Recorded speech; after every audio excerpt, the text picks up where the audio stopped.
سورۃ نوح، بسم اللہ الرحمن الرحیم۔ انا ارسلنا نوحا الى قومه ان انذر قومك من قبل ان یأتیہم عذاب علیم۔ ہم نے نوح علیہ السلام کو اس کی قوم کی طرف بھیجا اس ہدایت کے ساتھ کہ اپنی قوم کے لوگوں کو خبردار کر دو قبل اس کے کہ ان پر ایک دردناک عذاب آ جائے۔ اس نے کہا، اے میری قوم کے لوگو، میں تمہارے لیے ایک صاف صاف خبردار کر دینے والا پیغمبر ہوں۔ تم کو آگاہ کرتا ہوں کہ اللہ کی بندگی کرو، اس سے ڈرو اور میری اطاعت قبول کرو۔ اللہ تمہارے گناہوں سے درگزر فرمائے گا اور تمہیں ایک وقت مقرر تک باقی رکھے گا۔ حقیقت یہ ہے کہ اللہ کا مقرر کیا ہوا وقت جب آ جاتا ہے تو پھر ٹالا نہیں جاتا۔ کاش تمہیں اس بات کا علم ہو۔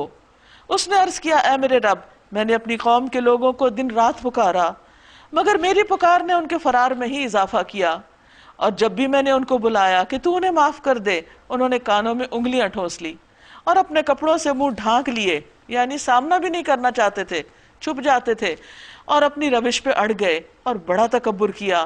پھر میں نے ان کو ہاں کے پکارے دعوت دی، پھر میں نے علانیہ بھی تبلیغ کی اور چپکے بھی سمجھایا۔ اور ایک پیغمبر ایسا ہی ہوتا ہے کہ تبلیغ کا کوئی موقع جانے نہیں دیتا، ہر طریقے سے سمجھاتا ہے۔ میں نے کہا، اپنے رب سے معافی مانگو، بے شک وہ بڑا معاف کرنے والا ہے۔ اس کا فائدہ کیا ہوگا؟ وہ تم پر آسمان سے خوب بارشیں برسائے گا، تمہیں مال اور اولاد سے نوازے گا، تمہارے لیے باغ پیدا کرے گا، تمہارے لیے نہریں جاری کر دے گا۔ تمہیں کیا ہو گیا ہے کہ اللہ کے لیے تم کسی وقار کی توقع نہیں رکھتے؟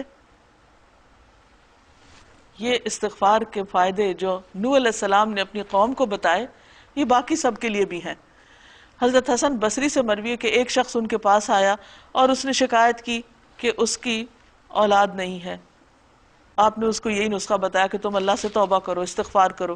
ایک آیا، اس نے کہا کہ ہماری بارشیں نہیں ہوتی، قحط سالی ہے، اس کو بھی یہی بتایا کہ تم استغفار کرو۔ ایک نے کہا کہ ہمارے پاس کچھ اگتا نہیں ہے۔ یعنی جو شخص جو بھی تکلیف لے کر آیا، ان سب کو انہوں نے ایک ہی وظیفہ بتایا، اور وہ کیا تھا کہ اللہ سے اپنے گناہوں کی معافی مانگو۔ اور یہاں یہ کتنی بڑی دلیل ہے کہ نوح علیہ السلام نے اپنی قوم سے وعدہ کیا کہ اگر تم اپنے گناہوں کی معافی مانگ لو گے تو اللہ تمہارے لیے حالات درست کر دے گا، تمہیں دنیا کی نعمتیں بھی دے گا۔ یعنی نیکی کا آخرت میں تو فائدہ ہے ہی، لیکن نیکی دنیا میں بھی اپنے اثرات رکھتی ہے۔ تو اس لیے انسان کو جب کبھی کوئی غم، دکھ، تکلیف، پریشانی ہو تو اللہ سے توبہ کرنی چاہیے۔ معلوم نہیں کون سا ایسا گناہ ہو جو ہم کر کے بھول چکے ہوں، ہمیں خود بھی یاد نہ ہو، اور وہ ہماری بہت سی نعمتوں کے راستے میں دیوار بن کے کھڑا ہو گیا ہو، تو جب تک وہ ہٹے گا نہیں تو بات نہیں بنے گی۔ اور اس کو ہٹانے کے لیے اللہ کے حضور توبہ، اپنے گناہوں کی معافی، یعنی استغفار صرف زبانی کلامی چند لفظ پڑھنا نہیں، بلکہ انسان کہ یا اللہ میں ان گناہوں پہ بھی معافی مانگتا ہوں جو میں جانتا ہوں، اور ان پہ بھی جو مجھے یاد بھی نہیں، وہ جو میں نے گناہ سامنے کیے اور وہ جو کہیں چھپ کے کیے، وہ جن کو تو مجھ سے زیادہ جانتا ہے۔ تو اللہ تعالیٰ ضرور بندے کو معاف کر دیتا ہے، کیونکہ اللہ تعالیٰ بندے کی توبہ پر اتنا زیادہ خوش ہوتا ہے کہ جتنا صحرا میں ایک شخص جس کی اونٹنی کھو کر واپس ملے تو وہ خوش ہوتا ہے، اس سے بھی زیادہ۔ تو اس لیے انسان کو ہر حال میں اللہ تعالیٰ کی طرف رجوع کرنا چاہیے۔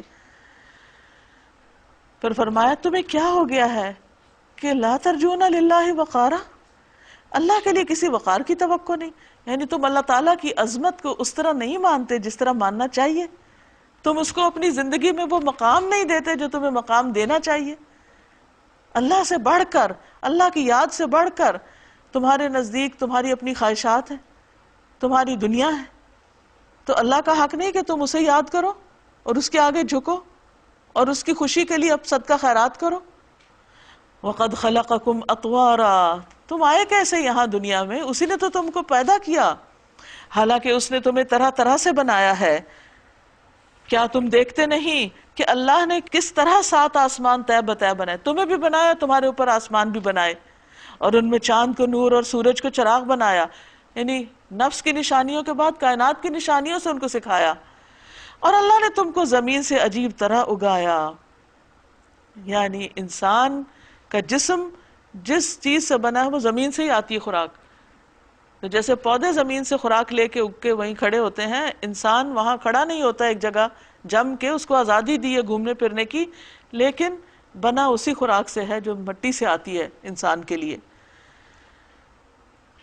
پھر وہ تمہیں اسی زمین میں واپس لے جائے گا اور اس سے یکایک تم کو نکال کھڑا کرے گا، اور اللہ نے زمین کو تمہارے لیے فرش کی طرح بچھا دیا تاکہ تم اس کے اندر کھلے راستوں میں چلو، اپنی ضروریات پوری کرو۔ نوح علیہ السلام نے کہا میرے رب انہوں نے میری بات رد کر دی، میری نہیں مانتے، اور ان رئیسوں کی پیروی کی جو مال اور اولاد پا کر اور زیادہ نامراد ہو گئے، کیونکہ مال اور اولاد ایسی نعمتیں ہیں کہ جو انسان کو عام طور پر سرکش کر دیتی ہیں۔ انسان کہتا ہے مجھے اب کسی کی ضرورت نہیں، میرے پاس اپنی ضرورت کا سب کچھ ہے، حالانکہ یہ چیزیں کسی بھی وقت جا سکتی۔ ان نعمتوں پہ ملنے پہ شکر ادا کرنا چاہیے، نہ کہ سرکشی۔ ان لوگوں نے بڑے بھاری مکر کا جال پھیلا رکھا ہے۔ انہوں نے کہا ہے ہرگز نہ چھوڑو اپنے معبودوں کو، نہ چھوڑو ود، سوا، یغوث، یعوق اور نصر کو۔ یہ 5 نیک لوگ تھے قوم نوح کے جو ان کے نزدیک بڑے مقدس بن گئے تھے، اور پھر آہستہ آہستہ انہوں نے ان کی پوجا بھی شروع کر دی، اللہ کو چھوڑ کر ان کو خوش کرنے میں لگ گئے کہ یہ ہمیں کل قیامت کے دن چھڑا لیں گے۔ تو جب نوح علیہ السلام نے کہا کہ نہیں ان کو چھوڑو، صرف اللہ کو سیدھا پکارو، تو انہوں نے کہا یہ کیسے ہو سکتا ہے؟ کیا تم اس لیے آئے ہو کہ تم ہمیں ہمارے طریقوں سے چھڑا دو؟ یا رب انہوں نے بہت لوگوں کو گمراہ کیا ہے، یعنی ان کے جو رئیس ہیں، جو بڑے ہیں، وہ اوروں کی گمراہی کا سبب بن گئے اور شرک پر ان کو لے گئے، اور تو بھی ان ظالموں کو گمراہی کے سوا کسی چیز میں ترقی نہ دے۔ یعنی اب 950 سال تبلیغ کرنے کے بعد انہوں نے کہا کہ بس اب ان پہ ہدایت کے دروازے بند۔ مما خطیئاتہم اغرقوا، اپنی خطاؤں کی وجہ سے وہ ڈبوئے گئے، اپنی غلطیوں کی وجہ سے وہ غرق کر دیے گئے۔ فادخلوا نارا، آگ میں جھونک دیے گئے، یعنی بظاہر پانی میں ڈوبے تھے لیکن اس کے بعد آگ میں چلے گئے۔ عذاب قبر کی طرف اشارہ ہے، برزخ کے عذاب کی طرف اشارہ ہے۔ پھر انہوں نے اپنے لیے اللہ سے بچانے والا کوئی مددگار نہ پایا، اور نوح علیہ السلام نے کہا میرے رب ان کافروں میں سے کوئی زمین پر بسنے والا تو نہ چھوڑ، اگر تو نے ان کو چھوڑ دیا تو یہ تیرے بندوں کو گمراہ کر دیں گے، اور ان کی نسل سے جو بھی پیدا ہوگا بدکار اور سخت کافر ہوگا۔ رب اغفر لی ولوالدی ولمن دخل بیتی مؤمنا وللمؤمنین والمؤمنات ولا تزد الظالمین الا تبارا۔ میرے رب مجھے اور میرے والدین کو اور ہر اس شخص کو جو میرے گھر میں مومن کی حیثیت سے داخل ہوا ہے اس کو بخش دے، اور سب مومن مردوں اور عورتوں کو معاف کر دے، اور ظالموں کے لیے ہلاکت کے سوا کسی چیز میں اضافہ نہ کر۔ نوح علیہ السلام کی پھر دعا قبول ہو گئی اور اس قوم کو ڈبو دیا گیا۔